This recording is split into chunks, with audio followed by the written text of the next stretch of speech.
যদি ৪৮টি কাগজ ৮জন শিশুকে সমানভাবে ভাগ করে দেওয়া হয় তবে প্রত্যেক শিশু করে কাগজ পাবে। কি বলছে বলো তো, একটু আমাকে বোঝায় বলো তো। ৪৮টি কাগজ আছে। কি করতে বলছে?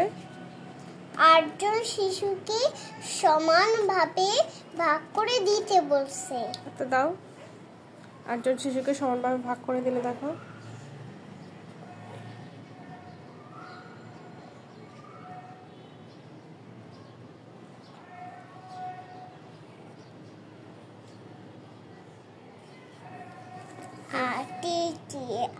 আট, ৮ দুগুণে ১৬, ৩ আডা ২৪, ৪ আডা ৩২, ৫ আডা ৪০, ৬ আডা ৪৮।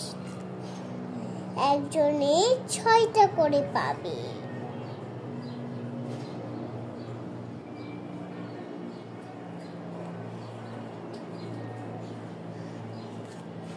আর বলছি ২ নম্বরে বাবার কাছে ৬৩ টাকা আছে। তিনি এই টাকা তার পরিবার ৭ জনকে সমানভাবে দিতে চান। প্রত্যেক কত টাকা করে পাবে? কি বলছে বলো তো? ৬৩ টাকা আছে। তারপরে ৬৩ টাকা কি করছে? ৭ জনকে সমানভাবে ভাগ করে দিবে। দেখো ৭ জনকে সমানভাবে ভাগ করে দিলে কয় টাকা করে হয় একজনের?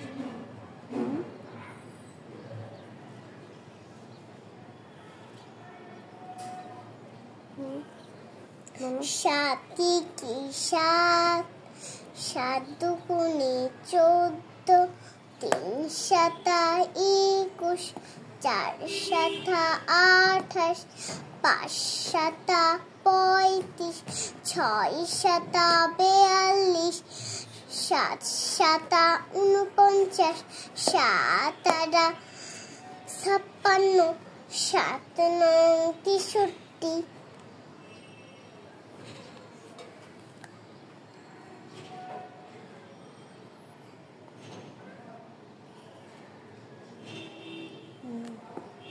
কয়জনে? একজনে কয় টাকা করে পড়ছে?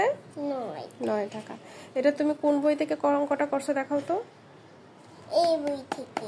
বইয়ের ফার্স্ট পেজটা দেখাও। মেহবিন ক্লাস ৩য় শ্রেণীর অঙ্ক করছে। মাশাআল্লাহ। আজকে আমি এইটা করব।